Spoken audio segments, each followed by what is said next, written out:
So ఏవైతే targets అనుకున్నానో చిన్నప్పటి నుంచి చూస్తే ఇది చేసేసినా అనమాట. కుమార్ ఇన్ఫ్రా కన్సల్టెంట్స్ అనేది ఒకటి, తర్వాత సివిల్ పార్కింగ్ ప్రాజెక్ట్స్ కేడి అనేది ఒకటి, తర్వాత కేటీఎస్ కుమార్ టెక్నాలజీస్, తర్వాత కేడి అంటే కుమార్ డ్యాన్స్ అకాడమీ. సో ఇవన్నీ నేను ఫిక్స్ చేసుకున్నవి. డెఫినెట్లీ ఇవి పాసిబుల్ అయినంత వరకు ఈ 5 బ్రాంచెస్ అనేది అటు లేట్ అయినా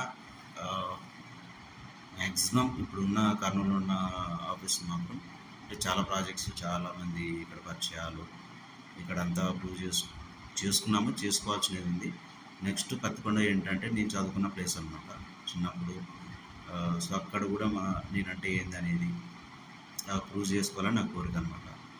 కుమార్ టెక్నాలజీస్ అనేది డెఫినెట్లీ అది నేను నాలెడ్జ్ షేరింగ్ కోసం అనమాట. వెరీ లెస్ ఫీజులతో ఇన్స్టిట్యూట్ స్టార్ట్ చేస్తాం. అది ఎట్లా అనేది మళ్ళీ డీటెయిల్స్ చెప్తా.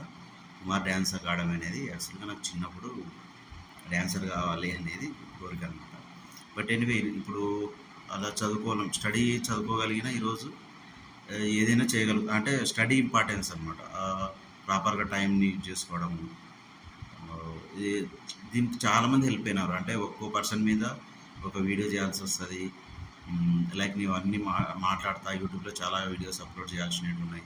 ఆ ప్రాసెస్లు అన్నీ అవుతాయి. సో కుమార్ డ్యాన్స్ అకాడమీ అనేది కూడా చేస్తా. ఇవన్నీ ఈ కుమార్ న్యూస్ డే గ్రూప్స్ అని ఉంటాయి. కుమార్ న్యూస్ డే అనే దానికి న్యూస్ డే అప్పుడే చిన్నప్పుడే పెట్టుకోవడానికి ఒక సర్టెన్ టైంలో దానికి ఒక మీనింగ్ ఉంది. Anyway thank you to all.